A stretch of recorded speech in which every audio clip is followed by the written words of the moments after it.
Welcome to the Opportunity Zones podcast. I'm Jimmy Atkinson, and today we're discussing the concept of conducting passive real estate investments through Opportunity Zone funds.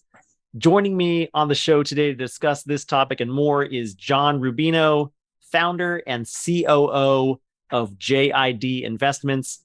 And John joins us today from Fairfax County, Virginia, just outside of Washington, D.C. John, it's great to meet you. Great to have you here with us today. Welcome to the show. It's great to be here, Jimmy. Thanks for having me. Looking forward to talking with you and your listeners today.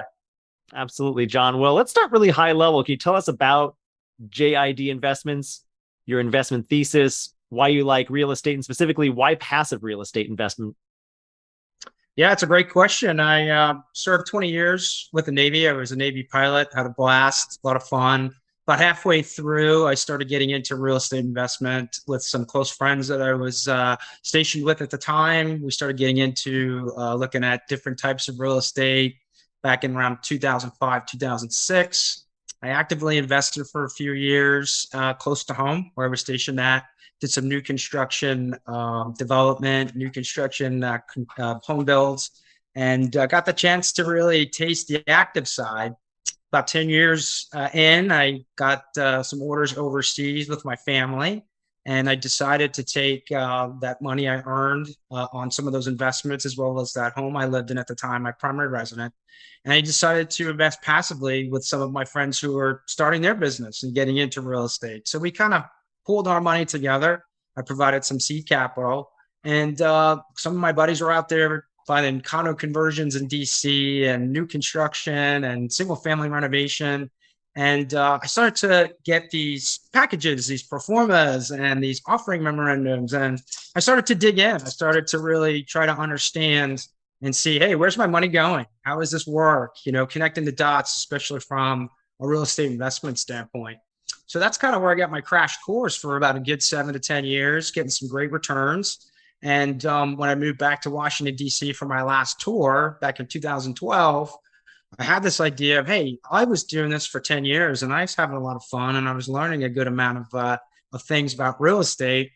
I was about maybe I try to make this a business. And so at the time, I connected with my CPA at the time, who's now our CFO, and he and I put the strategy together. We spent a full year building the business with the mindset of bringing on friends, family, accredited investors, high net worth individuals that wanted to invest through our company and into real estate investments, properties, mixed use, where we did exactly what I was doing, partnering with close friends and family, friends who were developing. And that was the relationship we were going to build on the other side of the business. Developers and sponsors, general partners, managing members that needed our capital to help in their capital stack, their equity stack. So that's what we did. We put the business together. We started small. We started doing private money loans, kind of getting our feet wet, showing proof of concept. And then we started getting into the larger check sizes, bringing in anywhere from $1 million to $5 million as a general equity partner, helping the capital stack and raising that money through at first 20, 30, 50, now 180 investors that have been both friends and family, but also organic connections and referrals, public accredited investors, public high net worth individuals that are using their self-directed IRAs or trusts, standing up businesses, using deferred gains for Opportunity Zone. And so over that, say 9 years that we've been in business, we've invested on 28 projects to date, a little over $33 million in investment capital. We've gone full cycle on 17 of those. Knock on wood, we've made money on every one. And right now we have 11 fantastic deals that are primarily non-Opportunity Zone, but we're starting to get into OZs. We got into our first OZ back in 2020. We raised a little over $250,000 into an Opportunity Zone fund we stood up in Washington, D.C. to partner up with one of our sponsors.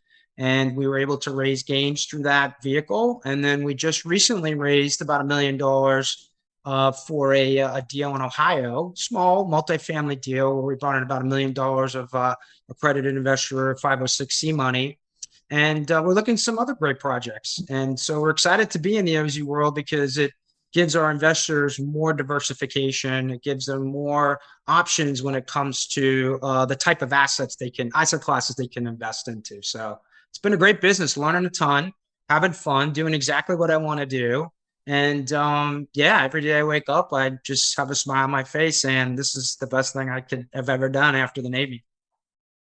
No, that's great. That's a great story. Congrats on your success so far. Have you found that being able to offer opportunity zone investments to your network of accredited investors has been a differentiator for you? Has it helped you attract more investors?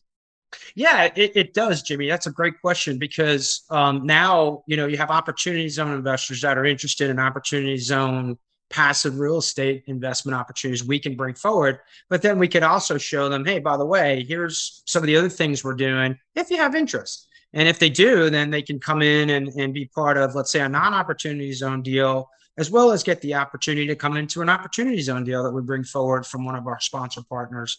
A lot of our investors who are in on non-opportunity zone investments who liquidate, then all of a sudden have a gain. And guess what? If we have an opportunity zone investment, they have the opportunity to take some of those gains or all the gains and bring them into one of our projects if they want to invest. So it's pretty exciting. And so tell me, let's back up a little more. I want to hear more about JID Investments. You say it's passive real estate investing. Is it? I understand it's passive for your investors. I think they're just simply writing you a check. Is that right? And then you're going to deploy that capital, putting it to work for them, partnering with different operators who are actually developing the properties. But are you guys developing properties too? Are you, John, actively involved, or are you also is the firm itself passively investing in these other operators? The firm is passively investing, and operators are out actively managing, operating, overseeing the properties. However, we are very much connected into that process. We're on the phone with them every day. We're looking at the deals. We're passing emails to make sure we get the updates we need to then pass on to the investors who are investing on those specific opportunities. What's unique about us is we're set up where every project we bring forward is set up as a separate business, a single purpose vehicle where investors have the opportunity to invest on a specific deal. We're not taking, well, let's say $100,000 per investor and farming it out among different opportunities under an umbrella fund.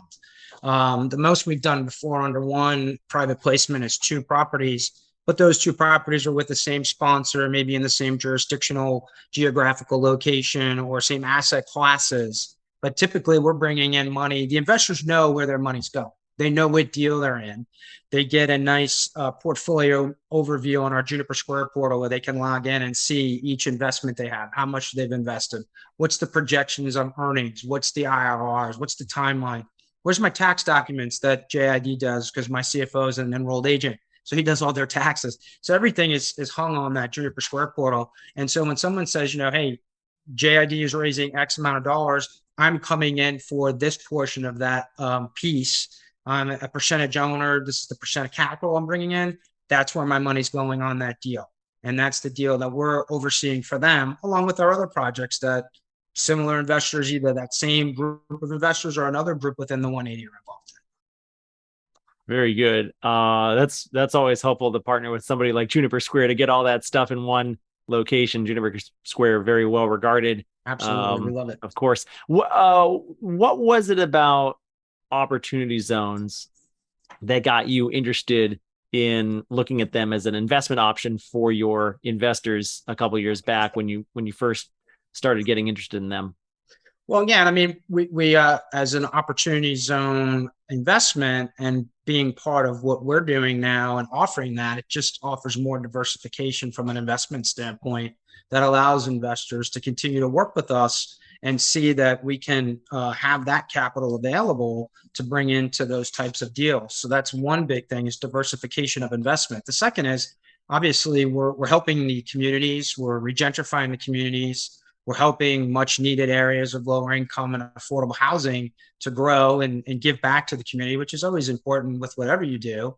And the fact that it's, something that is intriguing and it's something that, can shelter taxes and help, those gains over that period of time where you get the full force of that investment capital for X amount of years, typically 4 years now, without having to pay any gains on that and have it deferred. So you get that full power of that investment dollar. You get those wonderful tax incentives and program benefits.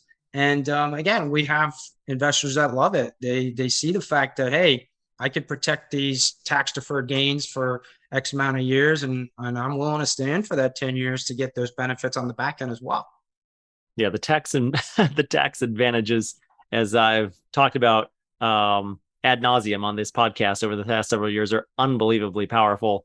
Kind of hard to ignore those. You mentioned diversification Absolutely. a minute ago. What did you mean by that? You're talking about taking gains from other asset classes and putting them into real estate, or explain what you meant by that. Yeah. So let's say, for instance, we go full cycle on a non-opportunity zone investment, and our investors bring in X amount of dollars and they make, X amount return. Well, they can come out of that investment that's now liquidated either through a refinance, a sale, but we're now full cycle and closed on that deal. Well, the investors are going to have a gain, and they can use that gain if we have an opportunity zone that's coming in to then take a portion of that gain or that entire gain and invest with us on an opportunity zone investment. So it's nice in a way because they're making their non-OZ gain profit and then taking the non-OZ asset class full cycle deal that completes, and then can utilize the gain they earn to come in on another project that's under the opportunity zone umbrella. Got it. And where are your investors' gains coming from typically? Are they usually from non-OZ real estate sales, or are they from stocks or business, or what Yeah. are you So seeing? on an investment, when we liquidate, whether it's the deal goes full cycle, obviously we would get paid out on a distribution schedule and waterfall as per our operating agreement with the sponsor. So as that comes through, that becomes over a year a capital gain. So we get to claim that as a capital gain on that project as a LP or co-GP series owner.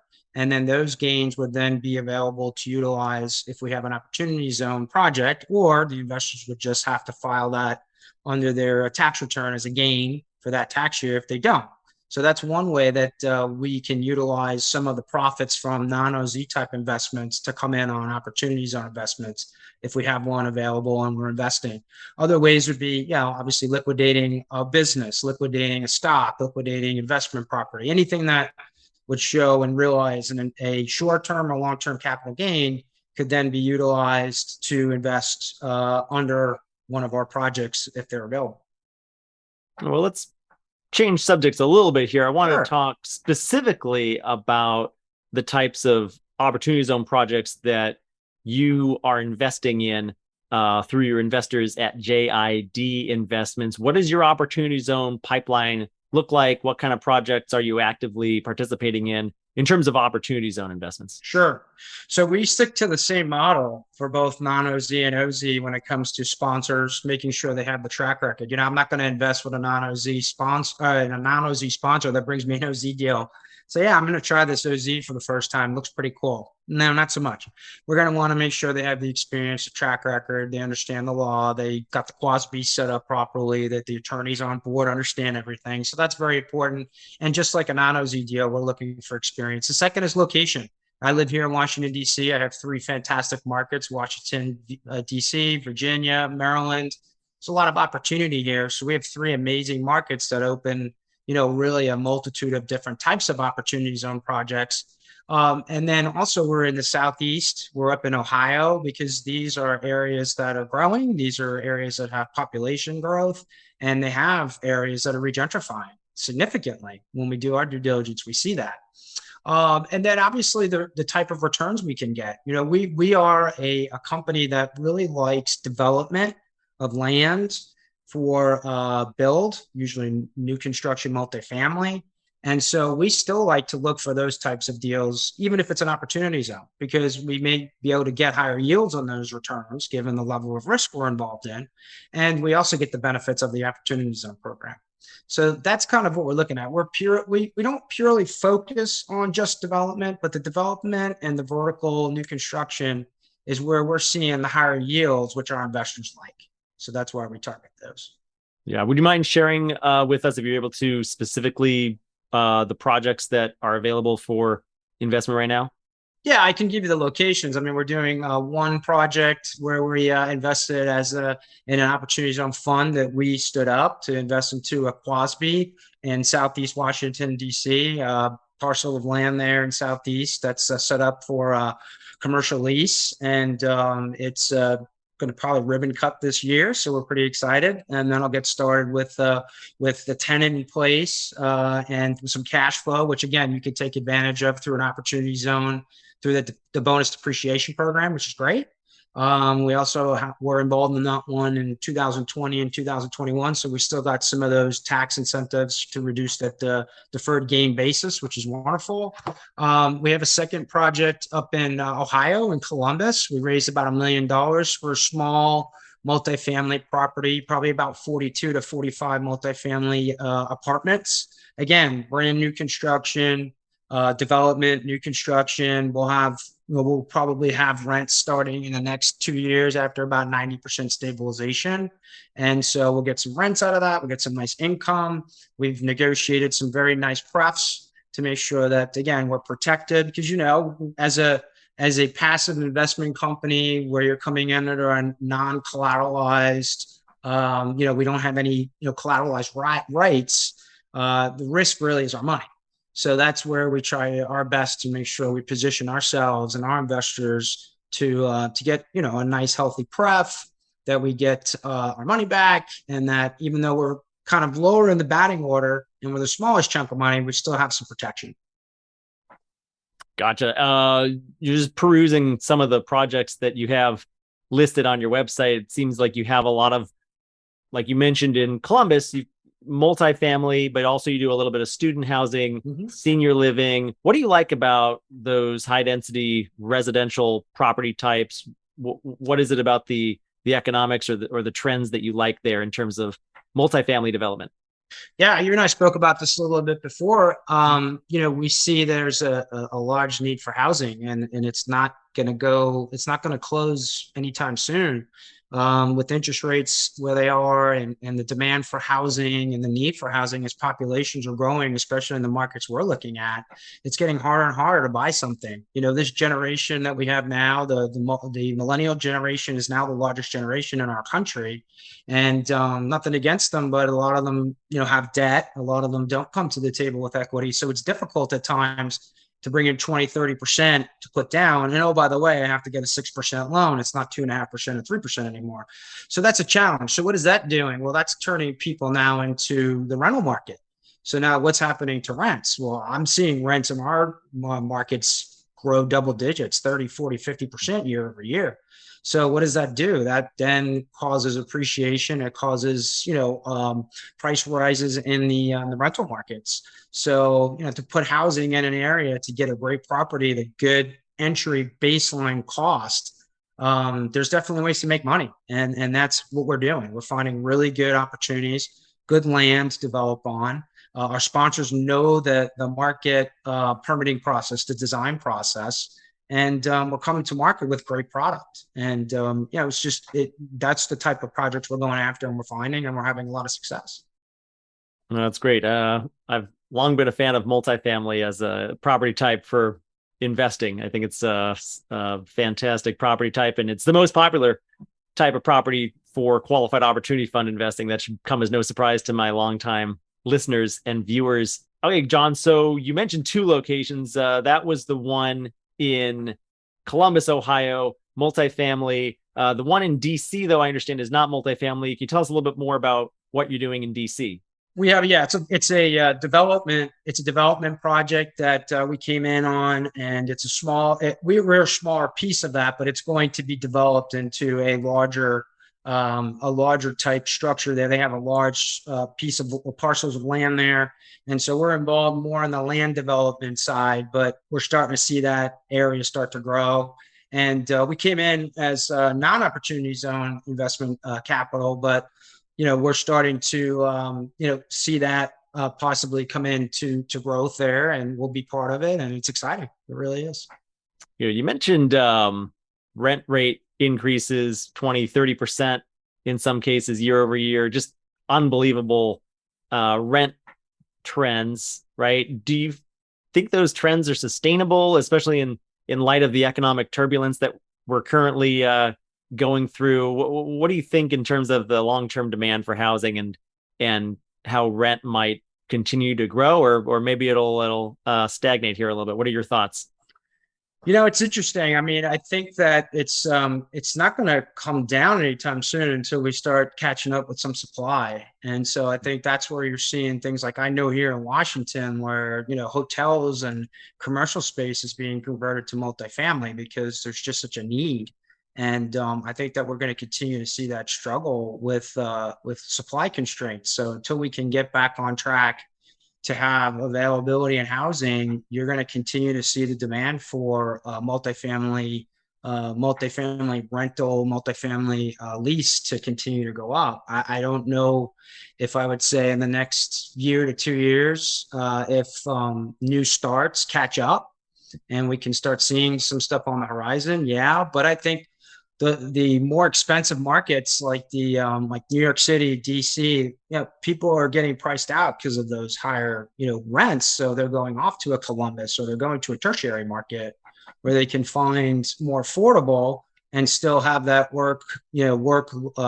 play, work, joy, have fun type of atmosphere and environment. Atlanta, another market we love. We're down in Atlanta. Why? Because people enjoy it down there. It's great weather. It's good quality of life. So I think it's going to be a challenge for a while until we can catch up with closing the gap a bit on supply. Yeah, there's there's a huge supply and demand mismatch. We're woefully undersupplied in almost every city all across the country here. A huge housing shortage, 5 million units, 5.5 million units by some counts, what I've read recently. And yeah, until we address that, I think you're absolutely right, John. I think it's gonna be hard for that asset class to fall off, I think. Mm-hmm. What about other challenges that you're facing? Are there any challenges lingering from COVID, for instance, or any other OZ related challenges that you find worth discussing here? Yeah, I think COVID definitely, nobody saw it coming, and everybody, we were in the middle of a couple of multifamily value add deals that we tried, and it was just difficult. It was challenging with the fact that very similar to '08, debt lenders were walking away. They were changing the structure on loans, the capital stacks percentages were changing. So a lot of our projects were put on hold for a while because we just couldn't get the financing. We couldn't get the construction loans that we already were approved for. But all of a sudden now it's changing. Now we don't have those construction loans anymore because, the debt lenders are walking away. So we had to sit on the bench for about a year to year and a half on a few of our projects. But fortunately, with the appreciation, with the fact that, we weren't upside down, we had good numbers going in, we still did very well. And when we were able to start bringing in more stabilized debt as the market starts to get through COVID, we're still doing very well. I mean, I'd say we try to always underwrite a home run. Maybe we're hitting a double on those projects, which is still very good. People aren't losing money and they were making money and they were happy.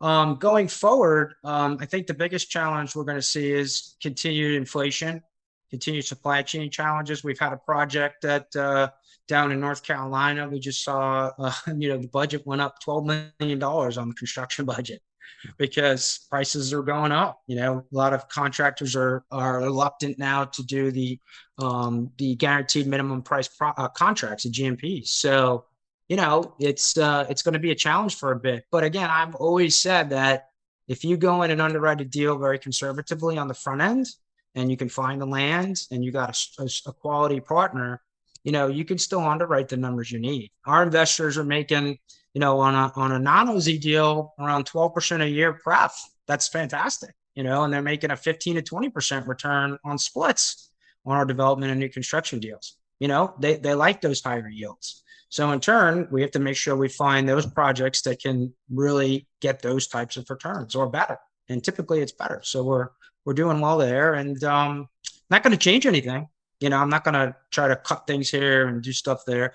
We're going to want to see a 6%, 6.5% interest rate. We're going to want to see 10 to 15 to 20% contingency line items, just so that we feel comfortable that, all right, we're being ultra conservative because, we have to be.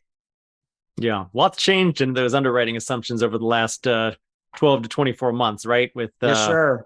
with COVID and with the recession and inflation, and rising interest rates. Lot has changed there with underwriting for sure. Have you found any asset classes changing more than others in terms of your underlying underwriting assumptions that you've had to make?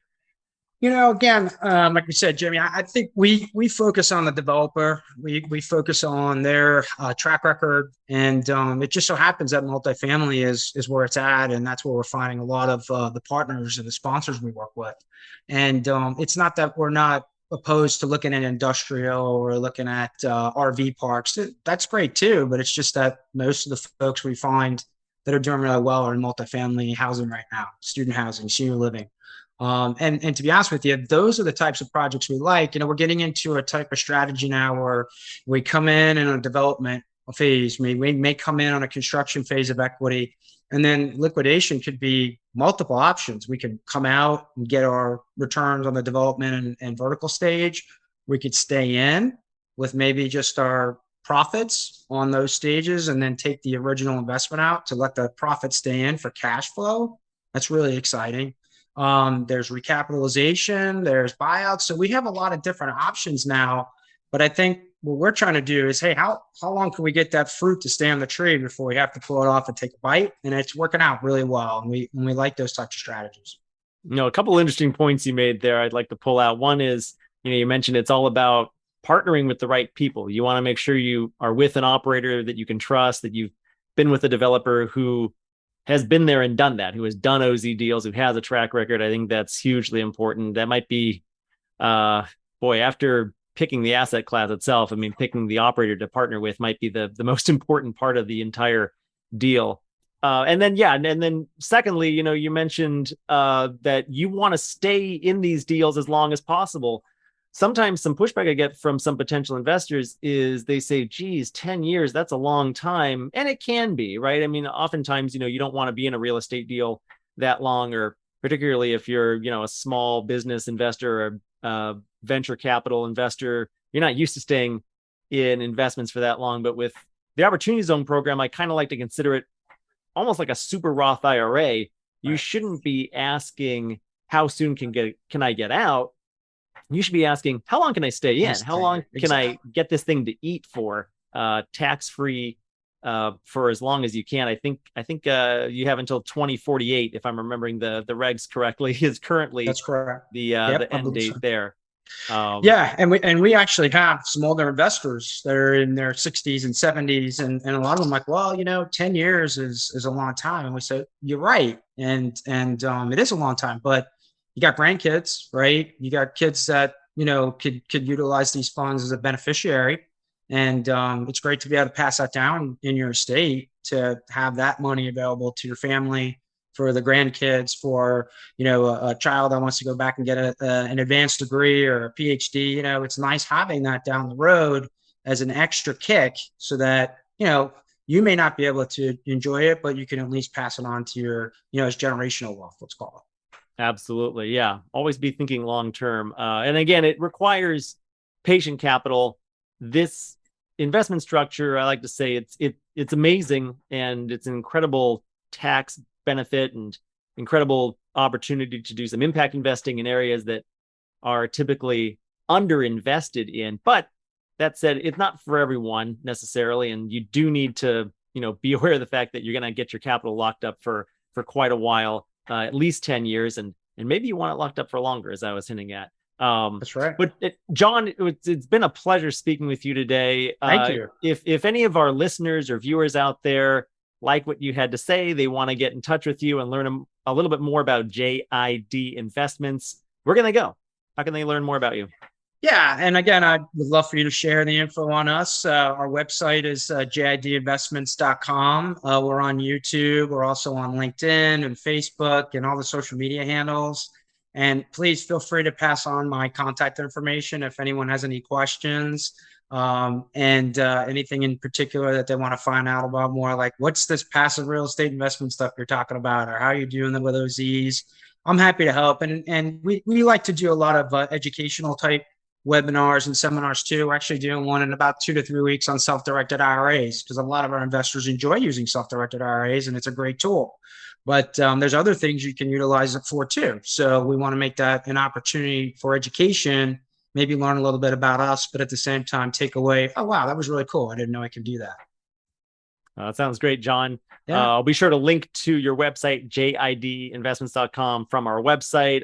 As always, we will have show notes available for today's episode at OpportunityDb.com/podcast. We'll link to John's website, his firm's website, and we'll also have links to all of the other resources that John and I discussed on today's show. And also, please be sure to subscribe to us on YouTube or your favorite podcast listening platform to make sure that you always get the latest episodes. John, again, it's been a pleasure speaking with you today. Thank you so much. Thanks, Jimmy. It was great. Appreciate it.